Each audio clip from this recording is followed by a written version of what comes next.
नमस्कार दोस्तों, historical platform पर आपका स्वागत है। दोस्तों, ये जानकारी कुछ लेखों के आधार पर ली गई है। अगर आपको इस वीडियो के माध्यम से दी गई जानकारी में कोई त्रुटि लगे तो कृपया हमें कमेंट में लिखकर बताएं और लाइक, शेयर और सब्सक्राइब करें। धन्यवाद। तो आइए हम जानते हैं परमवीर चक्र से सम्मानित भारत मां के वीर पुत्र मेजर पीरू सिंह शेखावत जी के बारे में।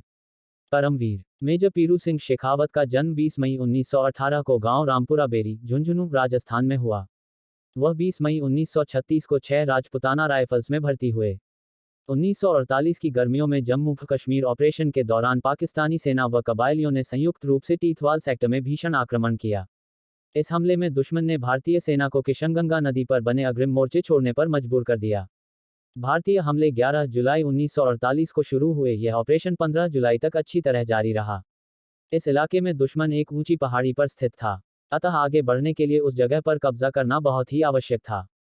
उसके नज़दीक ही दुश्मन ने एक और पहाड़ी पर बहुत ही मजबूत मोर्चाबंदी कर रखी थी। 6 राजपुताना राइफल्स को इन दोनों पहाड़ी मोर्चों पर फिर से कब्जा करने का विशेष काम दिया गया। इस हमले के दौरान पीरू सिंह इस कंपनी के अगुवाई करने वालों में से थे, जिसके आधे से ज्यादा सैनिक दुश्मन की भीषण गोलाबारी में शहीद हो चुके थे। पीरू सिंह दुश्मन की उस मीडियम मशीन गन पोस्ट की तरफ दौड़ पड़े जो उनके साथियों पर मौत बरसा रही थी। दुश्मन के बमों के छर्रों से पीरू सिंह के कपड़े तार तार हो गए व शरीर बहुत सी जगह से बुरी तरह घायल हो गया। पर यह घाव वीर पीरू सिंह को आगे बढ़ने से रोक नहीं सके। वह राजपुताना राइफल्स का जोशीला युद्धघोष राजा रामचंद्र की जय करते लगातार आगे ही बढ़ते रहे।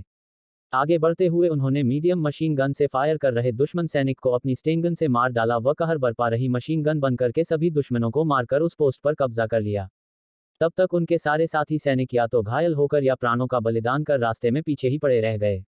पहाड़ी से दुश्मन को हटाने की जिम्मेदारी मात्र अकेले पीरू सिंह पर ही रह गई। शरीर से बहुत अधिक खून बहते हुए भी वह दुश्मन की दूसरी मीडियम मशीन गन पोस्ट पर हमला करने को आगे बढ़ते रहे। तभी एक बम ने उनके चेहरे को घायल कर दिया। उनके चेहरे व आंखों से खून टपकने लगा तथा वह लगभग अंधे हो गए। तब तक उनकी स्टेन गन की सारी गोलियां भी खत्म हो चुकी थी। फिर भी दुश्मन के जिस बंकर पर उन्होंने कब्जा किया था, उस बंकर से वह बहादुरी से रेंगते हुए बाहर निकले व दूसरे बंकर पर बम फेंके।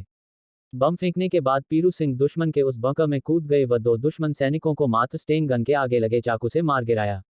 जैसे ही पीरू सिंह तीसरे बंकर पर हमला करने के लिए बाहर निकले, उनके सिर में एक गोली आकर लगी। फिर भी वो तीसरे बंकर की तरफ बढ़े व उसके मुहाने पर गिरते देखे गए। तभी उस बंकर में एक भयंकर धमाका हुआ, जिससे साबित हो गया कि पीरू सिंह के फेंके बम ने अपना काम कर दिया है। परंतु तब तक पीरू सिंह के घावों से बहुत सा खून बह जाने के कारण वो शहीद हो गए। उन्हें कवर फायर दे रही सी कंपनी के कंपनी कमांडर ने यह सारा दृश्य अपनी आंखों से देखा। अपनी विलक्षण वीरता के बदले उन्होंने अपने जीवन का मोल चुकाया, पर अपने अन्य साथियों के समक्ष अपनी एकाकी वीरता, दृढ़ता व मजबूती का अप्रतिम उदाहरण प्रस्तुत किया।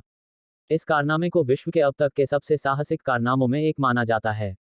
अपनी प्रचंड वीरता, कर्तव्य के प्रति निष्ठा और प्रेरणादायी कार्य के लिए कंपनी हवलदार मेजर पीरू सिंह भारत के युद्धकाल के सर्वोच्च वीरता पुरस्कार परमवीर चक्र से मरणोपरांत सम्मानित किए गए। तो दोस्तों, ये जानकारी आपको कैसी लगी कृपया कमेंट में लिखकर बताएं और लाइक, शेयर और सब्सक्राइब करना ना भूलें। धन्यवाद।